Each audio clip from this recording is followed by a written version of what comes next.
Welcome students. I am Dr. Monica Khetarpal. I am Associate Professor of Physics in Government Dongar College, Bikaner. In my lecture series of MSc Final Physics, today we will discuss the binding energy of superconductor.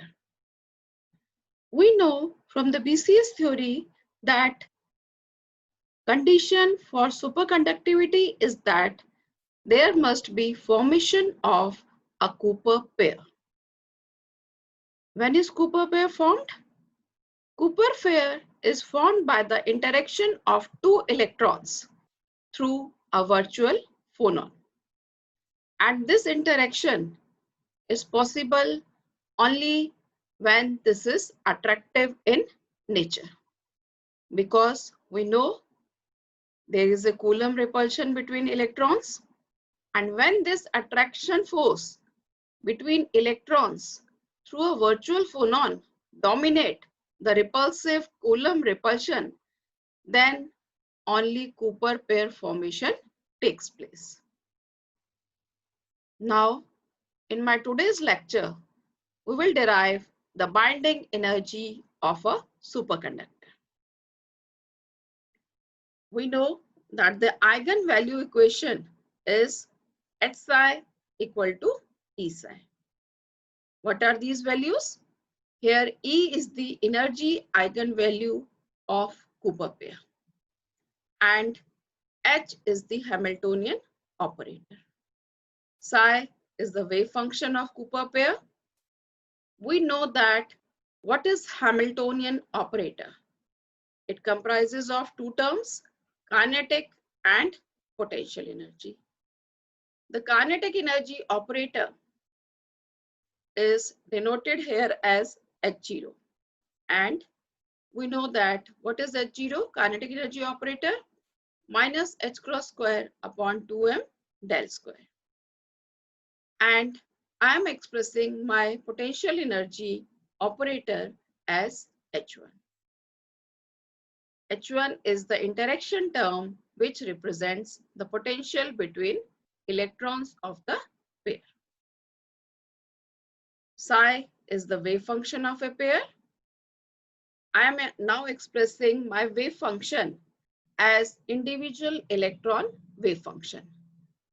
We know that total wave function can be expressed as linear sum of individual wave function. So total wave function psi will be summation ai phi I. Phi I is the wave function of ith electron. We can express this as summation ai e raised to power iota ki dot ri. What are these functions? Ki is the momentum of ith electron. We know that two electrons which are taking part in Cooper pair, they are termed as mate.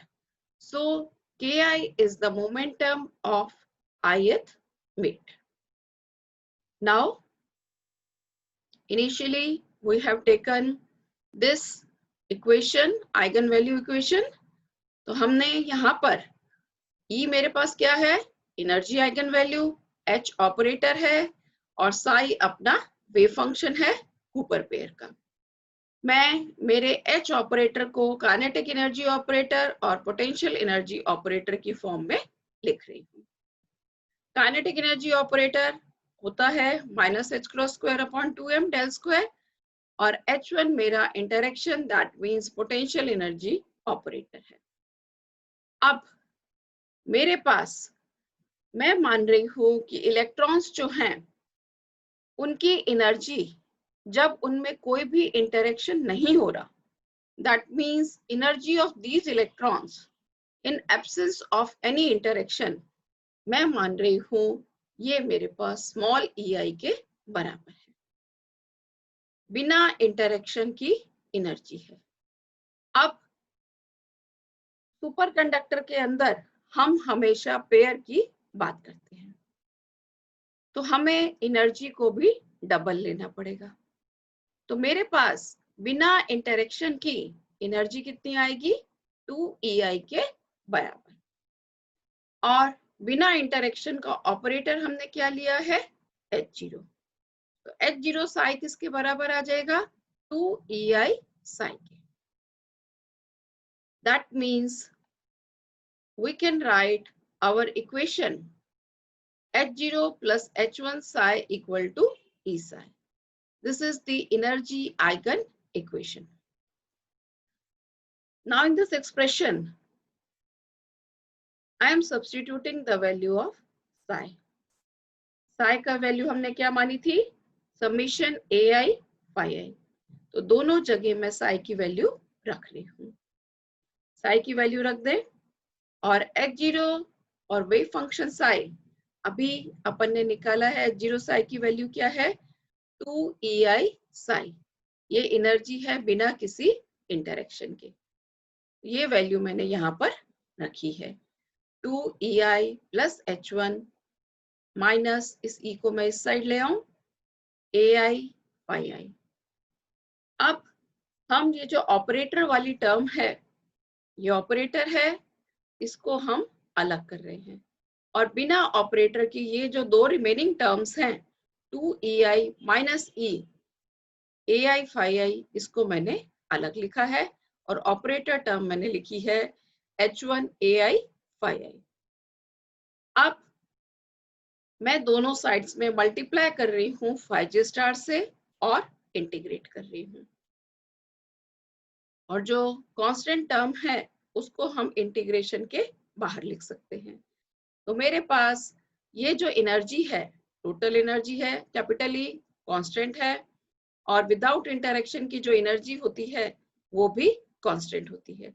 तो मैं इस पूरी term को मैंने integral के बाहर लिखा है और मैंने phi j स्टार से मल्टीप्लाई किया है और यहाँ दूसरा एक वेव फंक्शन था phi I, इंटीग्रेट किया टोटल वॉल्यूम एलिमेंट पे।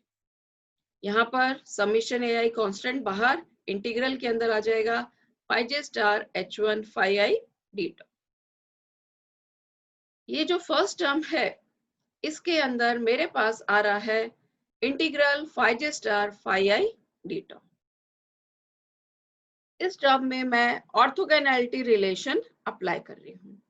क्या होता है, क्वांटम में हम पढ़ चुके हैं ऑर्थोगोनैलिटी रिलेशन। ऑर्थोगोनैलिटी रिलेशन के अकॉर्डिंग ये जो इंटीग्रल है इसकी वैल्यू डेल्टा फंक्शन के इक्वल होती है। डेल्टा फंक्शन है del ij, that means it will be equal to 1 when I equal to j and it will be 0 for I not equal to j. So this equation becomes 2EI minus E AI, this is del ij plus summation AI। और ये जो function है इसको मैं क्रेट-ब्रा notations में लिख सकती हूँ। ये मैंने इंटीग्रल का जो फंक्शन था उसको कैट-ब्रा नोटेशन के अंदर लिख लिया। अब सुपर कंडक्टिविटी के अंदर कूपर पेयर फॉर्मेशन कंपल्सरी है। That means Cooper pair formation, क्या ये सभी एनर्जी रेंज के इलेक्ट्रॉन्स बना सकते हैं? This is not possible. सिर्फ फर्मी सरफेस के अराउंडिंग जो एनर्जी रेंज है उनमें जो इलेक्ट्रॉन्स प्रेजेंट हैं वो ही कूपर पेयर बना सकते हैं। Electrons near the Fermi surface can only form Cooper pair. तो हमारे पास जो इंटरेक्शन होगा that will be around Fermi surface. अपने पास ये जो फंक्शन है H1 इंटरेक्शन पैरामीटर का, इसको मैं एज्यूम कर रही हूँ let it be equal to -v और एनर्जी ले रही हूँ मैं सिर्फ फर्मी सरफेस के arounding. That means energy range है EF to EF plus H cross omega। Otherwise there will be no interaction possible so as to form a Cooper pair।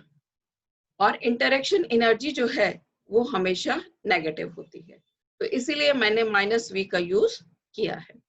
तो ये एक्सप्रेशन के अंदर इस टर्म को मैंने -v लिखा है। तो ये टर्म मेरी आ गई AJ 2EJ minus capital E minus v summation AI equal to 0। अब इस इक्वेशन के अंदर summation AI, this is all constant, so I am taking it to be C. AJ 2EJ minus E equal to CV. तो यहां से constant factor AJ की क्या value आ गई, CV 2EJ minus E. अब मेरे पास कांस्टेंट की वैल्यू आ गई. इस कांस्टेंट की वैल्यू मैं इक्वेशन 3 के अंदर रख रही हूँ. इक्वेशन 3 थी summation AI equal to C. सिर्फ इंडिसेस का चेंज है, यहाँ I है और यहाँ पर J इंडिसेस है. तो हम वैल्यू रख रहे हैं CV 2EI minus capital E equal to C. C cancel out हो रहा है, तो ये एक्सप्रेशन मेरे पास आ रहा है इक्वेशन 5 के बराबर. अब since energy states are continuous, तो हम क्या कर सकते हैं, अगर एनर्जी स्टेट कंटिन्यूस होते हैं तो हमें पता है कि जहां समीशन आता है हम उसको इंटीग्रल से रिप्लेस कर सकते हैं. तो मैं मेरे समीशन साइन की जगह यहाँ पर इंटीग्रल यूज कर रही हूँ. और इंटीग्रेट हम कहाँ करते हैं, डेंसिटी ऑफ स्टेट्स के ऊपर. यहाँ समीशन किसके ऊपर है, एनर्जी लेवल के ऊपर है, तो एनर्जी के ऊपर मुझे इसको इंटीग्रेट करना पड़ेगा. अब यहाँ ये जो डेंसिटी ली है, मैंने ये डेंसिटी ली है एक सिंगल इलेक्ट्रॉन की डेंसिटी. सिंगल इलेक्ट्रॉन की डेंसिटी हमने काम में ली है. तो समीशन की जगह मैं यहाँ पर डेंसिटी, हमें पता है BCS थ्योरी के अंदर हम डेंसिटी को कैसे रिप्रेजेंट करते हैं, N0 से. तो डेंसिटी की जगह मैं यहाँ पर N0 ले रही हूँ. और D समीशन किसके ऊपर था, स्मॉल e वाले एनर्जी के ऊपर. मैं इंटीग्रेट करूंगी DE के रेस्पेक्ट में. ये हम यहाँ पर समीशन की जगह इंटीग्रल काम में ले रहे हैं. और यहाँ पर डेंसिटी हमने ली है एक सिंगल इलेक्ट्रॉन की, that means it is for only one spin. पर कूपर पेयर के अंदर क्या होता है, 2 इलेक्ट्रॉन्स प्रेजेंट होते हैं. तो हमें इसको डबल करना पड़ेगा, क्योंकि for 2 electron system super conductivity is possible. तो मैंने इस इक्वेशन को 2 से मल्टीप्लाई किया है.